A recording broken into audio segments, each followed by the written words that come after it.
This channel does not promote any violence, harmful, or illegal activities. All content provided by this channel is meant for an educational and information purpose only. যদি তোর ডাক শুনে কেউ না আসে তবে একলা চলো রে, তবে একলা চলো, একলা চলো, একলা চলো, একলা চলো রে, তবে একলা চলো, একলা চলো, একলা চলো, একলা চলো রে। যদি তোর ডাক শুনে কেউ না আসে তবে একলা চলো রে। অন্বেষা দেখতে সুন্দর বলেই কি তার গানের এখন এত বেশি কদর? আচ্ছা, আমি বুঝতে পেরেছি তুমি কি বলছো। নিজেকে বাঙালি হিসেবে পরিচয় দিতে ভালো লাগে? খুব ভালো লাগে, খুবই ভালো লাগে। আমি একটা ছবি দেখলাম, কালো পোশাক পরে মুখের মতো অদ্ভুত দৃঢ়তা নিয়ে এগিয়ে চলেছে অন্বেষা আরজি করের প্রতিবাদ মিছিলে। মানে হতে বাধ্য হয়েছি, মানে I don't really have a choice, কারণ গ্রাউন্ড রিয়ালিটিতে এতটাই ডার্ক, সেটা নিয়ে যদি আমাদের সচেতনতা নিজেদের না থাকে তাহলে তো নিজেদের বাঁচাবো কি করে। পুরো ঘটনাটা বোধহয় খুব আলোড়িত করেছে তোমার। আলোড়িত করেছে বলতে ঘুম কেড়ে নিয়েছে। তার মানে তুমি সরাসরি বলছো যে তুমি এই মুভমেন্টের আন্দোলনের একজন শরিক। এই মেয়েটিকে শহীদ বলাটা বেটার হবে ভিকটিম বলার থেকে। তো অন্বেষা, পশ্চিমবঙ্গ সরকারের কোনো পুরস্কার পেয়েছো, সাংগীতিক পুরস্কার? না, অন্য স্টেটে, গুজরাটে স্টেট অ্যাওয়ার্ড পেয়েছি, নিজের স্টেটে পাইনি এখনো অবধি। তো এই নির্ভর গোটা ঘটনাটায় কোথাও মনে হয়েছে যে কোনো সঙ্গীত বা কিছু দিয়ে পরম আশ্রয় রয়েছে, বা কোনো গানের কথা তোমার মনে হয়েছিল?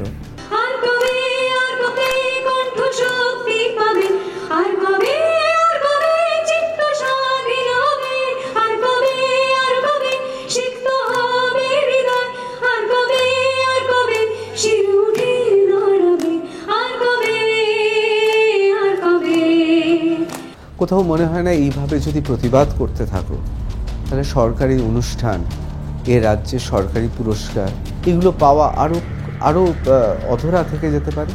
যদিও এরকম একটা পরিস্থিতির কারণে আমার কয়েকটা অনুষ্ঠান ক্যান্সেলও হয়ে গেছে সেই কারণে, কিন্তু সেটা নিয়ে আক্ষেপ নেই। সবাই বলছে কলকাতা নাকি সেফ নয়, কিন্তু অথচ কেন্দ্রের রিপোর্টে আমরা 1 নম্বরে রয়েছি। সেখান থেকে কলকাতাকে কতটা সেফ মনে হয় তোমার দিক দিয়ে অন্যান্য শহরের তুলনায়? এই ঘটনার পর কলকাতাকে সেফ বলাটা একটু বাড়াবাড়ি হয়ে যাবে। কোথাও কি মনে হয় যে রিয়েলিটি শোতে থাকার জন্য তোমার শৈশবটা তছনছ হয়ে গেছে? দক্ষিণে প্রফেশনালিজম, টাকা দুটোই বেশি। আমি ঋতুপর্ণ ঘোষের ব্যাপারে আসবো। ঋতুপর্ণ ঘোষের সঙ্গে সম্পর্কটা কিরকম ছিল? একটা শিল্পী যদি খুব সুখের জীবন হয়ে যায়, তার শিল্প কিন্তু স্ট্যাগনেট করে যাবে ওখানে। কোনো রাজনৈতিক দলের পক্ষ থেকে কোনো নির্বাচনে কোনো অফার এসেছে এ পর্যন্ত সময়, বা আসলে কি আগ্রহী? নিজের কাছে নিজে ছোট হয়ে যাওয়াটা, সেটা it's a fur bigger price. ওই লোকটা করতে চাই না। আপনার সাথে শ্রেয়া ঘোষালের অনেকেই তুলনা করেন, অনেকে বলেন যে আপনি ওনাকেই অনুকরণ করে চলেন। শ্রেয়া ঘোষালের সঙ্গে সম্পর্কটা ঠিক কিরকম?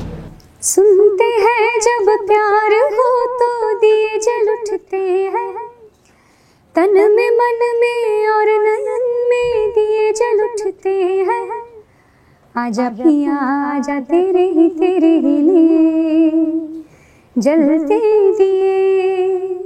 মুখরোচকের পক্ষ থেকে আপনাদের সবাইকে জানাই শারদীয়ার আন্তরিক প্রীতি ও শুভেচ্ছা। মুখরোচক, আপনাদের ভালোবাসার 75 বছর। আমি ঋতব্রত ভট্টাচার্য শুরু করছি আর+ নিউজ রুম। আপনারা ইতিমধ্যেই দেখে ফেলেছেন আর+ নিউজ রুমে আজকের অতিথিকে। হ্যাঁ, গায়িকা অন্বেষা। বলিউডে এই মুহূর্তে কতিপয় বঙ্গবাসী বা বঙ্গীয় রমণী যারা আলো করে আছে নক্ষত্রের মতো, তাদের মধ্যে অন্যতম অন্বেষা। অন্বেষা, স্বাগত আর+ নিউজ রুমে।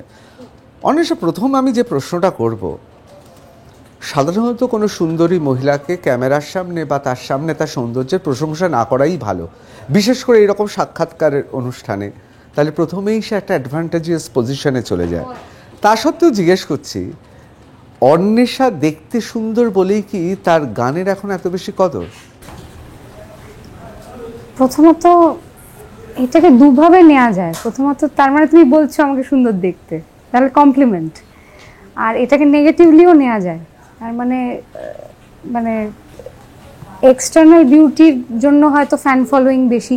না, আমার সেটা কোনোদিনও মনে হয়নি, কারণ মানে এটা যদিও আমার ব্যক্তিগত পারসেপশন, অনেকে বলে দেখতে কেমন, সেটা নিয়ে অনেকে মন্তব্য করে, সোশ্যাল মিডিয়াতেও দেখি। ভালো তো লাগে নিশ্চয়ই? ভালো লাগে, সেটা এনজয় করি, ভালো লাগে। কিন্তু মানে সেটার সঙ্গে আমি যেই সূত্রে পরিচিতি পেয়েছি আর কি, সেটা শুধুমাত্র এটা দিয়ে হতো না, আর এত বছর হতো না, এটা আমার বিশ্বাস।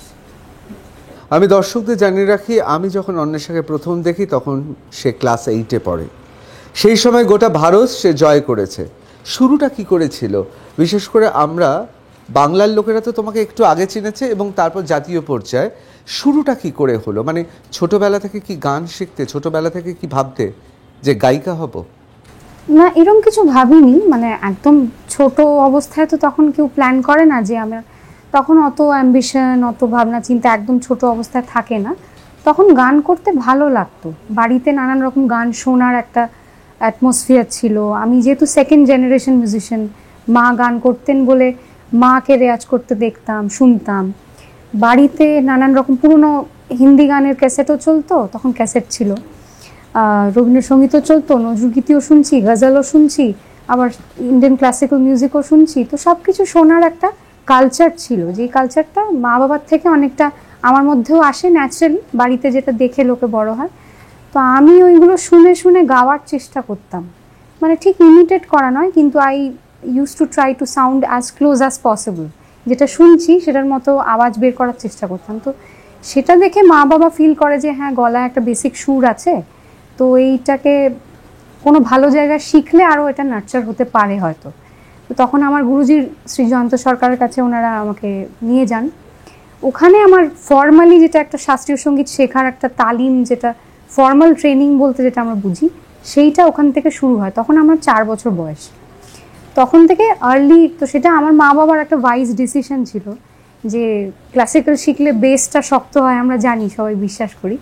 তো অ্যাকচুয়ালি যে হয় সেটা আমি পরবর্তীকালে গান করতে গিয়ে বুঝতে পারলাম, যখন আমি লাইট মিউজিকের দিকে এলাম বা আমার ঝোঁকটা হলো আর কি। তারপরে হঠাৎ রিয়েলিটি শো, মানে কিভাবে এটা শুরু?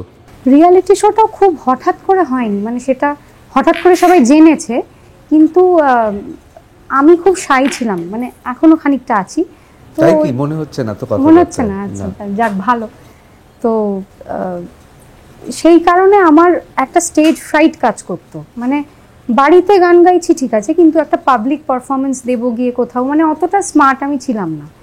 তো সেই কারণে আমার বাবা ছোটবেলা থেকেই নানান জায়গায় কম্পিটিশনে নাম দেওয়া, এই চল নিয়ে নিয়ে যাওয়া, তো ওইগুলো থেকে আমার বেশ কিছু বছর ধরেই, মানে টিভিতে আসার আগেই একটা মোটামুটি গ্রুমিং হচ্ছিলই। তাতে যে বিশাল একটা এফেক্ট হয়েছে আমার তা না, আমার যেই ভয়টা পাওয়ার আমি সেখানে গিয়েও পেয়েছি, কিন্তু ওই একটা অভ্যাস তৈরি হচ্ছিল আর কি, সকলের সামনে গান করার। আমার স্টেজে উঠতে ভয় লাগতো, নার্ভাস, খুব বেশি নার্ভাস হয়ে পড়তাম। তো ওইগুলো আস্তে আস্তে কিরমভাবে কাটিয়ে ওঠা যায়, ওটার একটা ট্রেনিং শুরু হয়ে গেছিলো। খুব কনসিয়াসলি যে করেছে তা না, কিন্তু ওইটাতে আমার বাবার একটা কন্ট্রিবিউশন আছে আর কি, বলতে পারো। তারপর রিয়েলিটি শোতে, বিশেষ করে আমি প্রথমে পশ্চিমবাংলার কথা বলবো, এই যে রিয়েলিটি শোতে যাওয়া, এই যে উত্থান, এটা কি ওই ছোট বয়সে বোঝা যাচ্ছিল যে একটা পরিবর্তন হচ্ছে, সবাই অন্বেষাকে চিনতে পারছে? যখন পার্টিসিপেট করেছি না, তখন এত কিছু ভাবিনি। তখন ভেবেছি যে গিয়ে ওখানে আমাকে আমার বেস্টটা দিতে হবে। তখন ওটা একটা সাময়িক একটা হাই, মানে একটা সেন্স অফ, কি বলবো, অ্যাড্রিনালিন রাশ যেটা হয় আর কি ওই বয়সে। তখন এতটা দূরের ভাবছিলাম না যে এটা নিয়ে আমি পরবর্তীকালে কি করব না করব। তখন হ্যাঁ, ওটা আমার কাছে একটা বড় সুযোগ, এটা আমার কাছে একটা, এখানে আমাকে প্রমাণ করতে হবে নিজেকে। তো ওইটা একটা বড় একটা গোল্ডেন অপরচুনিটি জীবনে এসছে। হ্যাঁ, ওটা এখন টার্নিং পয়েন্ট হবে কিনা লাইফে, সেটা তারপরে দেখলাম যে ওটা টার্নিং পয়েন্ট হলো, তারপর বুঝতে পারলাম। তখন বুঝিনি, ওখানে যাওয়ার আগে পর্যন্ত বুঝতে পারিনি। পশ্চিমবাংলার রাজ্যের ক্ষেত্রে তারপর জাতীয় পর্যায়ে দুটোই খুব মানে খুব কাছাকাছি সময়ের মধ্যে ঘটেছে। যখন জাতীয় পর্যায়ে গেলে তখন কি বুঝতে পারলে যে এই আসমুদ্র হিমাচল চিনতে পারছে, এটার একটা আলাদা একটা মাদকতা আছে? হ্যাঁ, ওটার একটা অদ্ভুত নেশা আছে দেখলাম, ওটা খুব ভালো লাগে। কিন্তু তারপর একটা সময়ের পর দেখলাম ওটাও অভ্যেস হয়ে যায়। মানে যেমনি অনেক সময় আমরা আজকাল শুনি যে অনেকে বলে, অনেক বয়স্ক মানুষরাও বলে যে বেশি ওষুধ খাবে না, তাহলে ওটাও মানে ইমিউন হয়ে যাবে বডিতে। তো যে কোনো জিনিসই তারপরে অভ্যাসে পরিণত হয়ে যায় ওটা পেতে পেতে। তখন শুরুতে ওটা খুব নতুন লাগছিল, এই যে এত অ্যাটেনশন, কারণ ওটা জানি না কেমন লাগে। তো ওটার উল্টো দিক থেকে দেখতাম অন্যদের, তারপর ওটা অ্যাকচুয়ালি ওই জায়গাটায় বসলে কেমন লাগে, তখন সেটা এখনও এনজয় করি। সেটা যে খারাপ লাগে বলবো না, কারণ ওটা তো আমি চুজ করেছি, আমি নিজে তো ওই লাইফটা চুজ করেছি, তো ওটা খারাপ লাগে আমি বলতে পারি না। কিন্তু ওটার আবার অন্যান্য দিকও আছে, মানে ওটা সব সময় যে স্পেশালি আমার মতো মানুষ যে মানে কখনো কখনো একা থাকতেও পছন্দ করে, তো আমার মতো মানুষদের যে সবসময় অ্যাটেনশনটা আমরা ক্রেভ করি সেটা নয়, তো এরকমও হয়। কোথাও কি মনে হয় যে রিয়েলিটি শোতে থাকার জন্য তোমার শৈশবটা তছনছ হয়ে গেছে? তছনছ হয়নি, হ্যাঁ আমি একটা জিনিস ফিল করলাম, যেটা মানে পোস্ট রিয়ালিটি শো, যেটা আমার স্কুলে যাওয়ার এক্সপিরিয়েন্স, যে তারপরে কারণ আমার তারপরে ন্যাচারালি ওখান থেকে বেরোনোর পর অনেক লাইভ শো এর প্রলোভন, অনেক কিছু আসতে শুরু করলো, কিন্তু তখন বয়স তো খুব অল্প, তো মা বাবার ওটা সিদ্ধান্ত ছিল যে না এখন থেকে এত লাইভ শো করলে তাহলে বহুদিন ধরে গান গাওয়ার যে ব্যাপারটা সেটা হবে না। তো এখন এইটাতে লোভে পাপে মৃত্যুটা করা যাবে না আর কি, তো সেইটা আমার মানে কৃতিত্বটা ওনাদের, ওটা আমি কিছু সিদ্ধান্ত নিইনি। So they have been wise and they decided on my behalf যে না এখন আবার তোমার নর্মাল লাইফে ফিরে যাওয়া উচিত। এখানে যেটা হয়েছে ওটা হচ্ছে একটা স্টারডমের স্যাম্পল পেয়েছো, মানে 6-8 মাস যেটা দেখলে যে একটা স্টার হলে কীরকম লাগে সেটার একটা স্যাম্পল ছিল। এরপরে তোমাকে প্রুফ করতে হবে সেটা নিজস্ব কাজ তোমার কাছে আসবে কি না, অনেক কিছু ফ্যাক্টরস থাকে, শুধু নিজের ওপর হয় না। তো সেইগুলোর জন্য সময় আছে, কোনো তাড়াহুড়ো নেই, বাড়ির থেকেও কোনো প্রেশার নেই। এখন তুমি পড়াশোনা করো, স্কুলে যাও। স্কুলে গিয়ে দেখছি মব হয়ে যাচ্ছি, অন্য বাচ্চারা ক্লাসের বাইরে অটোগ্রাফের জন্য দাঁড়িয়ে আছে, তো ওইটা একটা ছেলে মেয়ে উভয়? হ্যাঁ। নাকি ছেলেদের সংখ্যাটা বেশি? না ওই সময় তো ওইভাবে দেখিনি, এটা খুব খারাপ ছিল এই প্রশ্নটা। ওই সময় তো ওইভাবে বলছে না, না না হাসিটা কিচ্ছু বলছে না, হাসিটা একটা পিওর ইনোসেন্ট হাসি। তো যাই হোক, মানে তখন আমরা বাচ্চা, তখন তো ওই ধরনের ফিলিংসটা গ্রো করে না। সবাই আসছে, আমার থেকে ছোট বাচ্চারাও আসছে, ন্যাচারালি দিদিকে এতদিন টিভিতে দেখেছে, তো একটা আগ্রহ থাকে মানুষের। কিন্তু সেটা আবার আমার স্কুলে গিয়ে, আমিও তো একটা বাচ্চা, আমার আবার ভালো লাগছিল না যে আমি তো নর্মাল পরিবেশটা পাচ্ছি না, রিসেসে বেরিয়ে খেলতে পাচ্ছি না, টিচাররা স্টাফ রুমে আমাকে লুকিয়ে রাখছে, বাইরে ভিড়, তো ওটা খুব অস্বস্তি হতো তখন। কিন্তু তারপরে দেখলাম ঠিক আছে, লাইফে যখন অনেক কিছু চেঞ্জ হয়েছে এটাকেও মেনে নিতে হবে। খারাপও লাগতো, আবার তছনছ হয়ে গেছে বলাটা একটু স্ট্রং ওয়ার্ড হয়ে যাবে, ওটা ঠিক ওটার সঙ্গে একটা শব্দটার সঙ্গে একটু নেগেটিভিটি জড়িয়ে আছে, তছনছ বলবো না, কিন্তু মানে কারণ সেটা বলবো তোমার শৈশবটা এবং বড় হয়ে ওঠাটা বৈচিত্র্যপূর্ণ। হ্যাঁ, আর অনেক তাড়াতাড়ি ক্যারিয়ার শুরু হওয়ার কারণে আমি যেটা হাই স্কুলে বা কলেজ লাইফে যে একটা আড্ডা মারা বা সেই একটা পরিবেশ পাওয়া, তখন আমি অলরেডি কাজ করছি, মানে প্রফেশনাল হয়ে গেছি, I was a working professional. তো সেটার কারণে সেই জিনিসটা আমি খানিকটা মিস করেছি বলতে পারো, যে সেইটা আমি অন্যদের কাছে যখন গল্প শুনি সেটা আমি বুঝতে পারি যে সেটারও একটা অন্যরকম, কারণ স্কুল যাওয়া কলেজ যাওয়া তো শুধুমাত্র পড়াশোনা নয়, সেটার অনেক আনুষঙ্গিক, বন্ধু বান্ধব, একটা টোটাল পরিবেশ, তো অনেক কিছু সেটার মধ্যে জড়িয়ে থাকে সেই মেমোরিজগুলোর মধ্যে। তো সেই জিনিসগুলো আমি খানিকটা পরবর্তীকালে আমি মিস করেছি বলতে পারো, কিন্তু এখন আর সেটা নিয়ে আফসোস হয় না, যখন ছোট ছিলাম হতো, এখন আফসোস হয় না। মানে ক্লাস 8 স্টার, 9, 10, 11, 12 যেখানে অনেক ধরনের দুষ্টুমি, অনেক ধরনের গোপন হাতছানি থাকে, সেগুলো থেকে তোমাকে বিরত থাকতে হয়েছে। হ্যাঁ, খানিকটা বিরত থাকতে হয়েছে, না পুরোটা নয়, মানে ওরকম কিছু একটা ছিল না, কিন্তু সেটার কারণ, মানে সেটার কারণে বলবো না, সেটার জায়গায় আমি যেটা পেলাম, মানে আরও এত মানুষের ব্লেসিং, আরও এত অ্যাটেনশন, আরও নিজের প্রফেশনের সুবাদে আরও নতুন মানুষকে চিনতে পারা, তারপরে যেহেতু আমাদের খানিকটা পাবলিক রিলেশনসেও খানিকটা, যেহেতু এত মানুষকে নিয়ে ডিল করতে হয়, শোতে এত মানুষের সঙ্গে ইন্টারাকশন হয়, তো সেই জিনিসগুলো থেকেও আরও মানে আমার গণ্ডিটা আরও বেড়ে গেল বলতে পারো। মানে একদিকে ছোট একটা স্যাক্রিফাইস হলো, কিন্তু আরও অনেক কিছু পেলাম। কলেজের ক্ষেত্রে যেহেতু বিবিএ করেছো, কলেজের ক্ষেত্রে কলেজ মানে অনেকের কাছে কবিতা, অনেকের কাছে কলেজ মানে পলিটিক্স, কারোর কাছে কলেজ মানে প্রথম প্রেম। তো এই তিনটের একটাও কি কলেজে জুটেছে আপনার ভাগ্যে? না, এটা হতে পারে। শুধু প্লেব্যাক হচ্ছিল ওই সময় আমার, এবং আমি প্রেমের গান গাইছিলাম আর কম্পোজারদের থেকে বকা খাচ্ছিলাম যে তুমি প্রেম করনি বলে তোমার গানে ফিল আসছে না। এটা মানতে হবে কোনোদিনও প্রেম করেনি? না, কোনোদিনও করিনি, সেটা তো আমি ক্লেম করছি না। তাহলে ওই প্রসঙ্গে পড়ে আছে কলেজ কলেজ লাইফ করছি না, কোনোটাই ক্লেম করছি না। তা কলেজ লাইফে কি কারোর প্রেমে পড়নি, বা তোমার প্রেমে তো অনেকেই হাবুডুবু খাচ্ছিল? হ্যাঁ, সেটা হয়েছে। তাদের কাউকে কি মনে ধরেনি? না, ওইভাবে এসে অ্যাপ্রোচ করা, মানে আমার একটুখানি, আমি একটু রাশভারী, তো মানে at least I would like to believe that. ওই জন্য মানে হট করে এসে খুব একটা অন দ্য ফেস প্রপোজাল ওরকম পাইনি আমি। এরকম সাহসী তৎকালীন যুবকের সংখ্যা আশেপাশে ছিল, কিন্তু তারা সাহস করতে পারেনি। হ্যাঁ, মানে তখন আর কি। কিন্তু তুমি বুঝেছিলে এটাই তো তাদের অনেক প্রাপ্তি। না, আমি কিছুই এটা বুঝতে চাইনি আমি তখন, আমি অন্য নিজের কাজে ডুবেছিলাম। মানে প্রেমের গান গাইছো অথচ কোনোদিনও প্রেম করনি? না, এখন বলবো না কোনোদিনও করিনি, তখনকার কথা, হ্যাঁ তখনকার কনটেক্সটে কোনোদিনও করিনি, তখন হয়নি আর কি প্রেমটা। এবার তোমার এখনকার প্রেম বিষয়ে আমি আসছি পরে, আমি কলেজ লাইফ অবধি এলাম। প্রথম এই যে প্লেব্যাক গাওয়া, এই স্মৃতিটা কেমন ছিল? স্বপ্ন পূরণ হলে যেরকম মনে হয়, কিন্তু স্বপ্ন পূরণ হলে যে ফিলিংটা হবে ওটা স্বপ্ন পূরণ হওয়ার আগে অবধি বোঝা যায় না। যখন হচ্ছে ওই মোমেন্টে বোঝা যায়, তখন ওই মোমেন্টে একটা অদ্ভুত মিক্সড ফিলিং কাজ করে। মানে একটা থ্রিল ছিল, একটা ভয় ছিল যে যদি না পারি তাহলে হয়তো সেকেন্ড গানের সুযোগটা পাবো না, এটাও ছিল, আবার ভালোও লাগছিল। তো অনেক মিক্সড ফিলিং ছিল।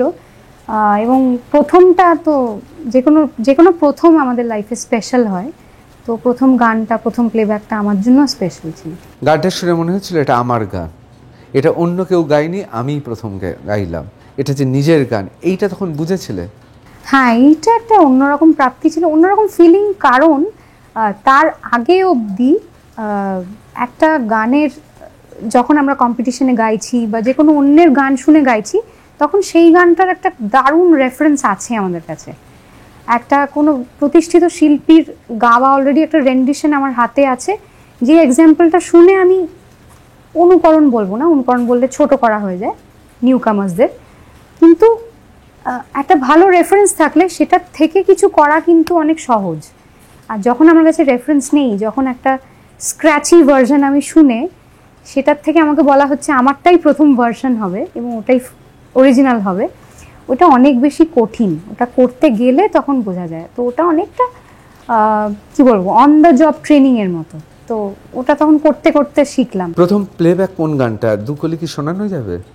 হ্যাঁ, নিশ্চয়ই। প্রথম প্লেব্যাক আমার হিন্দিতে, আমি মানে এটাকে অদ্ভুত, আমি রেকর্ড করেছি প্রথমে যতীন পণ্ডিতের জন্য, সৌরভ শুক্লার একটি ছবি ছিল I Am 24 বলে, কিন্তু আমার গান বেরিয়েছে প্রথম গোলমাল রিটার্নসে রোহিত শেট্টির, যেটা প্রীতম দা আমাকে গাইয়েছিল, যেটা কম্পিটিশন চলাকালীন উনি অ্যানাউন্স করেছিলেন যে আমি ফার্স্ট ব্রেক থ্রু দেবো।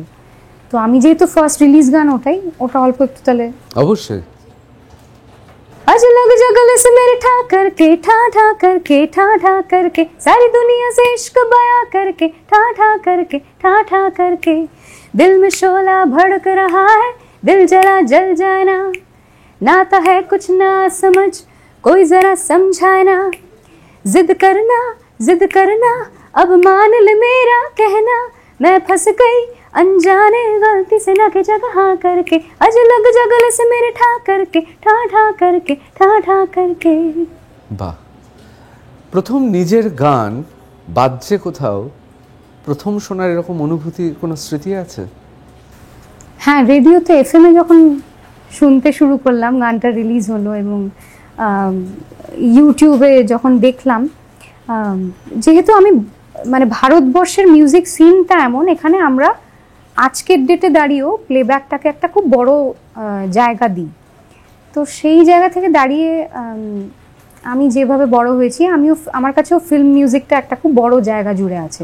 তো সেই কারণে কোনো সেরকম নায়িকার গলায়, আমার নায়িকার মুখে আমার গলাটা শুনতে পাচ্ছি, এটা করিনা কাপুর এবং অমৃতা আরোরা লিপ দিচ্ছে।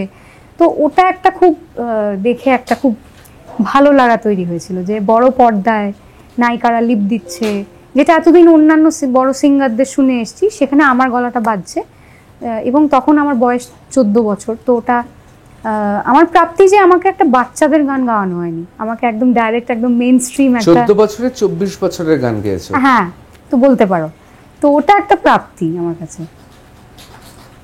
প্রেমে না পড়ে প্রেমের গান গাওয়া, 14 বছরে 24 বছরের গান গাওয়া, মানে তোমার ক্ষেত্রে তাহলে সময়সীমাটা, কোনো সুন্দরী মহিলাকে নিশ্চয়ই তার বয়স জিজ্ঞেস করার মতো মূর্খামি আমি করব না, কিন্তু তাহলে তোমার জীবনে টাইম লাইনটা একটু অদ্ভুত। হ্যাঁ, হতে পারে, মানে ওইভাবে ভেবে দেখিনি। তুমি যেভাবে সুন্দর করে বললে ব্যাপারটা, ওরভাবে ভেবে দেখি। আমি আশা করব তোমার বয়স যখন অর্ধশতক হবে তখন তুমি বাচ্চাদের গান গাইবে। হ্যাঁ, নিশ্চয়ই। বাচ্চাদের গান আমি গেয়েছি তার পরবর্তীকালে ক্যারিয়ারে। মানে অনেক সময় হয় না যে অনেক ছোট ছেলের ক্যারেক্টার, ওরকম তাদের গলায় কোনো ফিমেল ভয়েস গাইছে, প্লেব্যাক করছে, তো ওরকম গান আমি পরে বড় হয়ে গেয়েছি, ছোট ছেলের চরিত্র। এবং ঋতুপর্ণ কাকুর ছবিতেও একটা বাচ্চার ক্যারেক্টারে আমি গান করেছিলাম, যেটা আমার বাংলায় প্রথম ফিল্মের গান ছিল। আমি ঋতুপর্ণ ঘোষের ব্যাপারে আসবো। ঋতুপর্ণ ঘোষের সঙ্গে সম্পর্কটা কীরকম ছিল? বিশেষ করে পারিবারিক সূত্র তো বোধহয় আলাপ ছিল। হ্যাঁ, আলাপ ছিল। সেটা ঋতুপর্ণ কাকু পরে জানতে পেরেছিল, কারণ আমার বাবার ক্লাসমেট, মানে ওনারা একই সেকশনে, সেম সেকশনে পড়তেন, একই স্কুলে। তো সেই সূত্রে প্রথমে জানতেন না উনি? না, তারপরে যখন জানতে পারেন তখন উনি আমাকে একদম নিজের কন্যার মতো, মেয়ের মতো স্নেহ করতেন। তো যতটুকু ওনার সঙ্গে আমার অল্পই এনকাউন্টার হয়েছে, ওনার থেকে ওই একটা মাঝে মাঝে শাসনের মতো করেও বকেছে, আবার তুই করেই বলেছে, তুই করে বলতো। হ্যাঁ, তুই করে। তো ওনার ওটা তো পেটেন্ট করা। তো যাই হোক, তো একটা অ্যাওয়ার্ড ফাংশনে আমি গাইছি, এরকম হচ্ছে ঋতুপর্ণ কাকু এসে বসেছে পারফরমেন্সের মাঝখানেই, আমাকে এরকম দেখাচ্ছে, এই সোজা হয়ে দাঁড়া, কুজো হবি না, সোজা হয়ে দাঁড়া। তো এরকম, মানে ঋতুপর্ণ কাকুর সাথে একটা খুব ওরকম বাবা মেয়ের মতো একটা সম্পর্ক ছিল আমার। আমি এবার যে প্রশ্নটা করছি, আমি ঋতুপর্ণ ঘোষকে নিশ্চয়ই, আমিও তো চিনি অনেক দিন ধরে, আমারও অনেক স্মৃতি আছে। ইনফ্যাক্ট মানে আমরা কান চলচ্চিত্র উৎসবে একসঙ্গে থেকেওছি, সুতরাং অনেক স্মৃতি আছে। ঋতু দ্য ফার্স্ট পার্সন, আমার সত্যি খুব সৌভাগ্য যে সেখানেও আমাদের সেই অভিজ্ঞতার কথা লেখা আছে। আমি যে প্রশ্নটা করছি, আমি কখনো মানে কোনোভাবে ঋতুপর্ণ ঘোষকে অবমাননা করার জন্য করছি না, কিন্তু আমি দর্শকের কৌতূহল থেকে করছি। ঋতুপর্ণ ঘোষকে কি কাকু বলেই ডাকতেন? উনি মেনে নিতেন এই ডাকটা? হ্যাঁ, উনি মেনে নিতেন। আমার প্রতি একটা অদ্ভুত, নিজের মেয়ে বা নিজের সন্তান থাকলে যেরকম একটা স্নেহ হবে, ওই রকম চোখে উনি আমাকে দেখতেন। তো বাবার বন্ধু, বাবার ছোটবেলার বন্ধু, আমরা বাবার অন্যান্য বন্ধুদেরও কাকু বলি, তো ঋতুপর্ণ কাকুকেও সেই সূত্রে কাকু বলতাম। সেটাই থেকে গেছে আর কি।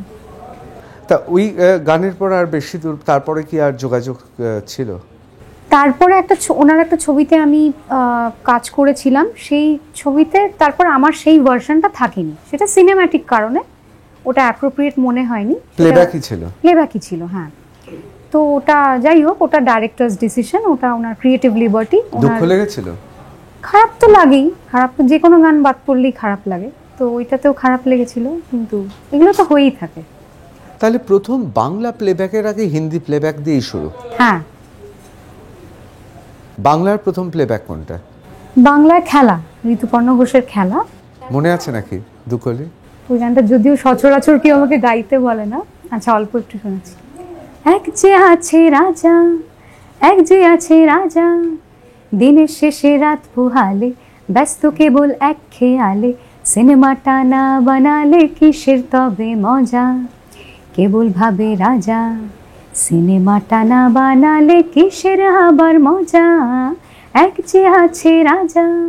এরপর তো ধীরে ধীরে মুম্বাইতেই বোধহয় শুরু হয়ে গেল মানে কাজকর্ম। আমার একটা অদ্ভুত, মানে আমার জার্নিতে অদ্ভুত বলবো না, মানে ওরকম আই এম শিওর আরও অনেক সিঙ্গার্সরা রয়েছেন যারা মাল্টিলিঙ্গুয়াল আর্টিস্ট, যারা বিভিন্ন ভাষায় গান করার সুযোগ পেয়েছেন। তুমি তো 13টার ভাষায় বোধহয় গান গেয়েছো। হ্যাঁ, বাংলা হিন্দিকে ধরলে ইনক্লুড করলে। তো ওই জন্য আমার প্যারালালি কলকাতাতেও মানে একটা প্রফেশনাল দিক, প্লেব্যাকের দিক খুলে গেল বাংলা ছবিতে। তো শুধু যে আমি বম্বেতে কাজ করছিলাম সেটা নয়, মানে দুটো দিকই হচ্ছিল। আবার আমার যখন 16 বছর বয়স, টাকাটা কোথায় বেশি? টাকাটা বম্বেতে নাকি দক্ষিণে? দক্ষিণে প্রফেশনালিজম, টাকা দুটোই বেশি, দুটোই সবচেয়ে এগিয়ে, মানে ভারতবর্ষের সবচেয়ে শীর্ষে আছে ওরা ওই ব্যাপারটায়, পাংচুয়ালিটি, প্রফেশনালিজম এবং টাকা পয়সা, যেটা আমি আমার ব্যক্তিগত অভিজ্ঞতা ছিল। তারপর মুম্বাই? যদি টাকার নিরিখে হয়, হ্যাঁ, তারপর মুম্বাই। আর বাংলা ছবিতে তাহলে যখন প্লেব্যাকের অফারগুলো আসে, বাংলা ছবি কি তাহলে তৃতীয় পছন্দ?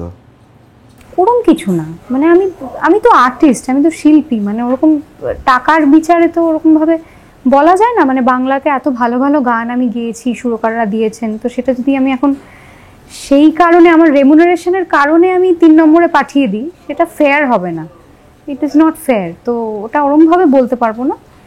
কিন্তু অ্যাজ অ্যান ইন্ডাস্ট্রি তুমি যদি জিজ্ঞেস করো কোথায় it is more monetarily satisfying, obviously Bombay and south India. কিন্তু আদারওয়াইজ ক্রিয়েটিভলি, হ্যাঁ, ক্রিয়েটিভলি অনেক অনেক রিজনাল ইন্ডাস্ট্রিতে, মারাঠিতে কি ভালো ভালো কাজ হচ্ছে, মারাঠিতেও আমি অনেক প্লেব্যাক করছি, গুজরাটিতে খুব কিছু ভালো প্লেব্যাক করেছি আমি রিসেন্টলি, লাস্ট ইয়ার একটা অ্যাওয়ার্ডও পেয়েছিলাম। তো অনেক জায়গাতেই ভালো গান হচ্ছে, মানে ভালো কম্পোজিশন শুনলে সেটা অ্যাট্রাক্ট করে, মানে তখন আর ওইটা ভাষাটা কি অন্তরায় হয়ে দাঁড়ায় না? হয়ে দাঁড়ায় যদি সেই ভাষাটাই আমি প্রথমবার গাইছি। প্রথমবার যখন বিদ্যাসাগর স্যার আমাকে তামিল গান গাইতে ডাকলেন, তখন আমার 16 বছর বয়স। ভীষণ আননার্ভিং একটা পরিস্থিতি আমার জন্য, মানে এক তো ভাষাটা সামাল দিতে হবে, তারপরে গানে ফিল দিতে হবে, একে অত বড় কম্পোজার, মানে সাউথে আমরা বিদ্যাসাগর স্যার, রহমান স্যার, রাজা স্যার এদেরকে মানে এক আসনে বসাই। তো সেখানে প্রথম কাজটাই দক্ষিণ ভারতে ওনার হাত ধরে আমার এলো, সেটা আমার সৌভাগ্য। কিন্তু কাজটা করতে গিয়ে তারপর দেখলাম যে ভাষাটা বেশ চ্যালেঞ্জিং। কিন্তু তামিল গাওয়ার পর তারপর যখন মালায়ালাম গান প্রথম গাইলাম, তখন দেখলাম আরও চ্যালেঞ্জিং। কিন্তু ল্যাঙ্গুয়েজের ক্ষেত্রেও ওটাও আবার একটা, মানে এক একজনের গ্রাসপিং এক এক রকম হয়, মানে এক একজনের ওই ক্ষমতাটা থাকে যে ল্যাঙ্গুয়েজ তাড়াতাড়ি তুলে নেয়। ওখানে বিভিন্ন রিজনাল গান গাইতে গেলে ওরা তখন বলে যে এই সিঙ্গারের সাথে আমাদের এরকম অভিজ্ঞতা হয়েছে, এ খুব তাড়াতাড়ি তুলে নেয়, বা এ অতটা ভালো নয়। তো এইগুলো তখন ওরা বলে। তো আমার ক্ষেত্রে কোনো নেগেটিভ রিভিউ ওরা দেয়নি। আমি তো বুঝতে পারছি না ঠিক গাইছি না ভুল গাইছি, কিছুই বুঝছি না, আমি শুধু গানের সুরের ফিলে গেয়ে যাচ্ছি। কিন্তু যে কোনো ভাষা, আমি যেমন তেলেগু আর কানাডাতে খুব নিয়মিত গাই, খুব নিয়মিত ওরা ডাকে।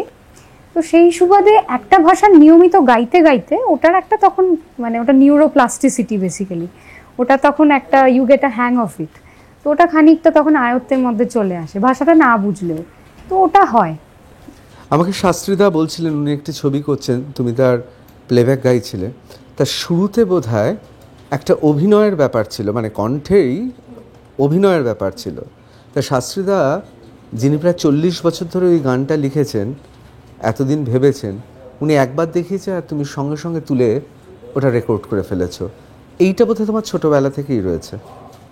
এটা ঠিক আমি জানি না, মানে আমি আমার যে এই স্কিল সেটটা আমি এখনো ডিসকভার করছি। এটা নিয়ে আমি খুব একটা, মানে আমি গ্যারান্টি দিতে পারছি না যেটা আমার রয়েছে কি নেই, এটা প্রমাণ সাপেক্ষ। আমি কোনো কাজে নিজেকে প্রমাণ করলে তবে বোঝা যাবে। কিন্তু গলা দিয়ে যে অভিনয়, সেটা তো আমাদের গানে করতে হয় প্রতিনিয়ত, কারণ সিনেমার গান গাইতে গেলে ইমোট করতে হয়, একটা চরিত্রের জন্য গাইছি, তো অনেক ক্ষেত্রে ওভার এক্সপ্রেসও করতে হয়, ড্রামাটাইজ করতে হয় অনেক গানের প্রয়োজনে।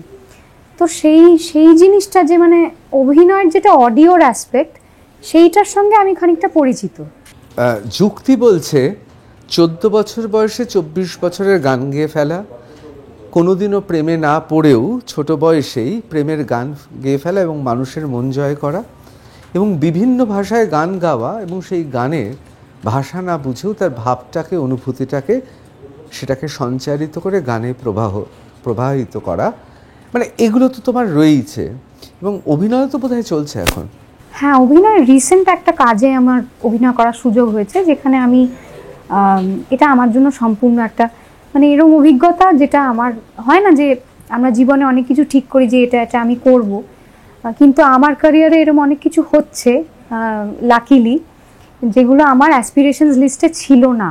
যেমন গানে সুর দেওয়া, যেমন সিনেমার গানে সুর দেওয়া, গান লেখা, তেমনি অভিনয় করাটাও তো একটা মানে একটা অন্য সম্পূর্ণ অন্য মেরুর একটা ক্রাফট। তো একটা নতুন ক্রাফট আমি শিখতে পারলাম। অভিনয়ের অনেক টেকনিক্যাল অ্যাসপেক্ট থাকে, সেইগুলো যারা আমাদের টেকনিশিয়ান ছিল তাদের থেকে কাজ করতে করতে শিখতে পারলাম। যেটা ইমোশনাল অ্যাসপেক্ট, মানে এক্ষেত্রে বাংলা ছবির আগে অন্য ভাষার ছবিতে এগিয়ে রইলে? এগিয়ে থাকার মানে কাজ ওরকম করে ল্যাঙ্গুয়েজ দিয়ে ব্যারিয়ার করাটা ঠিক না আমার মতে। হ্যাঁ মানে ওইটা আমি যেটা করেছি সেটা হিন্দি ল্যাঙ্গুয়েজে, তো ওইটাতে আমার ওই অভিজ্ঞতাটা হয়েছে অভিনয় করার। মুখরোচকের পক্ষ থেকে আপনাদের সবাইকে জানাই শারদীয়ার আন্তরিক প্রীতি ও শুভেচ্ছা। মুখরোচক, আপনাদের ভালোবাসার ৭৫ বছর। কিন্তু অন্বেষা এটা তো মানতে হবে, কলকাতায় থাকার সুবাদে এই রকম বাবা মা পাওয়া, যারা সততই সঙ্গীতের জগৎ সম্পর্কে অত্যন্ত আশাবাদী এবং মেয়েকে সেইভাবে তৈরি করেছে, এবং খুব ছোট বয়সে রিয়ালিটি শোতে রাজ্যের এবং দেশের মন জয় করা, এরকম তো অনেক প্রতিভা থাকে, হয়তো গ্রাম বাংলায় রয়েছে, সুযোগই পেল না। এই যে অন্বেষা এখন মুম্বাইতে রয়েছে এবং মুম্বাইতে গান গায় এবং হিন্দি ছবি দিয়ে জীবন শুরু করেছে, কোথাও মনে হয় না গেয়যোগী ভিক পায় না, কিন্তু যখন এইভাবে বাইরে প্রতিষ্ঠা পাওয়া যায় তখন পশ্চিম বাংলা বা এই পশ্চিম বাংলার মানুষরা তাকে একটা আলাদা সমীহর চোখে দেখে। অ্যাবসলিউটলি। এবং সেটা শুধুমাত্র যে ন্যাশনালি কিছু করলে তখন রিজনাল মার্কেটে আমার দরটা বেড়ে যায় সেটা কিন্তু নয়। আমরা যখন দেখি মানে A.R. রহমান যদি আজকে অস্কার না পেতেন তাহলে কি উনি A.R. রহমান থাকতেন না আমাদের জন্য? কিন্তু কিছু আমাদের দর্শক শ্রোতার মধ্যে একটা সেকশন থাকে যারা ওই জিনিসগুলো দিয়েও মূল্যায়ন করে শিল্পীদের, এবং যে কোনো কারো, শুধু শিল্পীদের নয়। তো যখন উনি অস্কারটা পেলেন, যখন জয় হো হলো, টু বি ভেরি অনেস্ট, আমাদের গান বাজনার ফ্র্যাটার্নিটিতে মানে আমরা অনেকেই এটা নিয়ে আলোচনা করেছি এবং আলোচনা হয়েছে যে A.R. রহমানের শ্রেষ্ঠ গানও অনেক সময় অ্যাওয়ার্ড পায়নি, ভারতবর্ষেও অ্যাওয়ার্ড পায়নি, কোনো প্রাইভেট অ্যাওয়ার্ডও পায়নি। তো সেটা দিয়ে সব কিছু বিচার হয় না, সেটা দিয়ে সবসময় মূল্যায়ন হয় না। কোনো অ্যাওয়ার্ডকে আমি ছোট করছি না, অ্যাওয়ার্ড নিশ্চয়ই মোটিভেশন দেয় মানুষকে আরও বেটার কাজ করার, কিন্তু ওইগুলো প্যারামিটার হওয়া উচিত না, কিন্তু ওগুলো প্যারামিটার হয়ে দাঁড়ায় ব্যবসার ক্ষেত্রে এবং কোথাও বোধহয় প্রতিষ্ঠার ক্ষেত্রেও এই সমীহটা বোধহয় কাজ করে, সেটা পাবলিসিটি হোক বা অন্যান্য ক্ষেত্রে। অ্যাবসলিউটলি, আমি সহমত।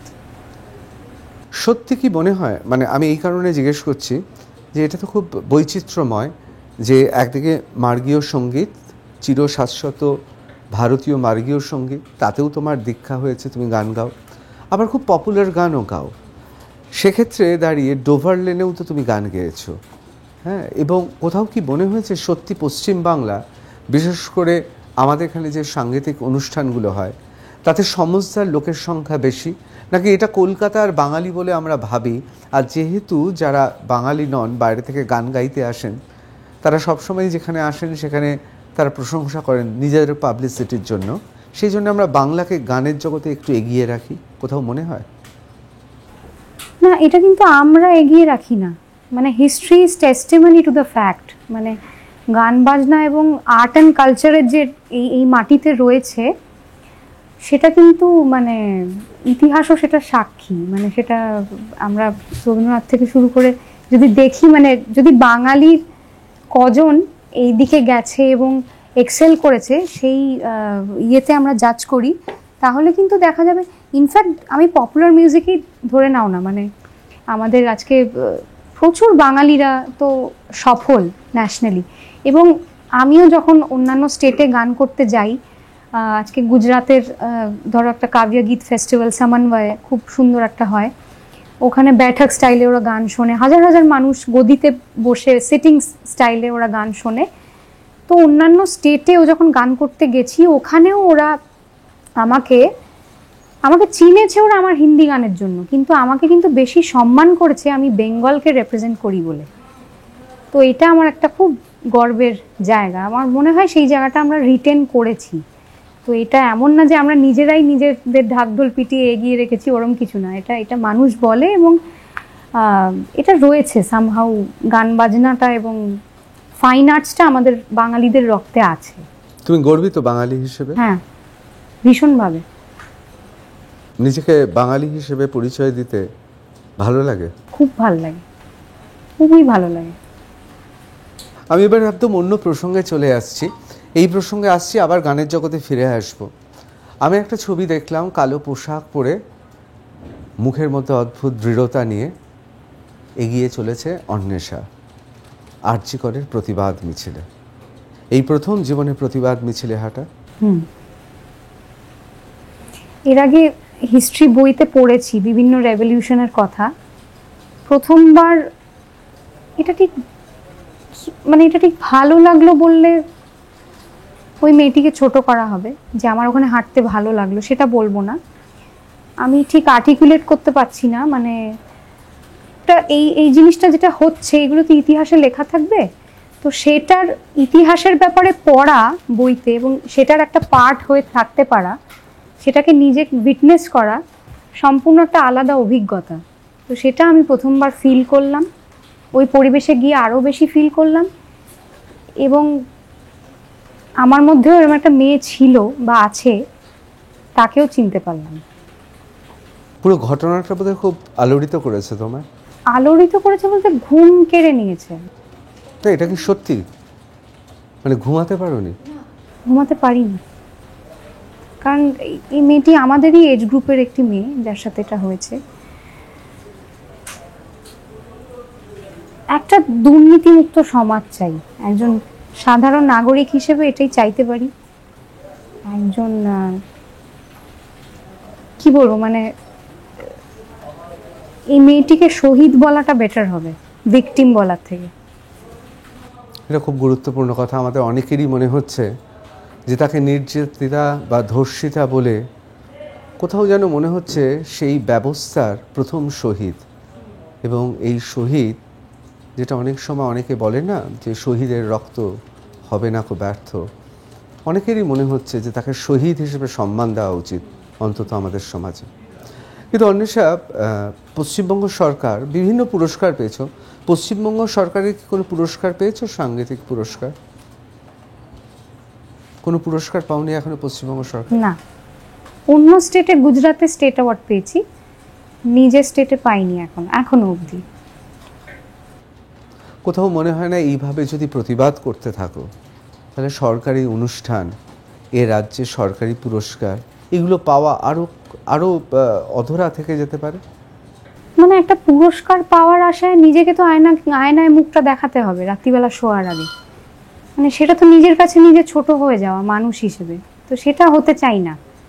একটা পুরস্কার তো আমি সাজিয়ে রেখে দেব, দুদিন পরে ভুলেও যাব, হয়তো 1 মাস পর ধুলোটা গিয়ে একটু মুছবো, কিন্তু নিজের কাছে নিজে ছোট হয়ে যাওয়াটা, সেটা it's a fur bigger price আমার মনে হয় টু পে।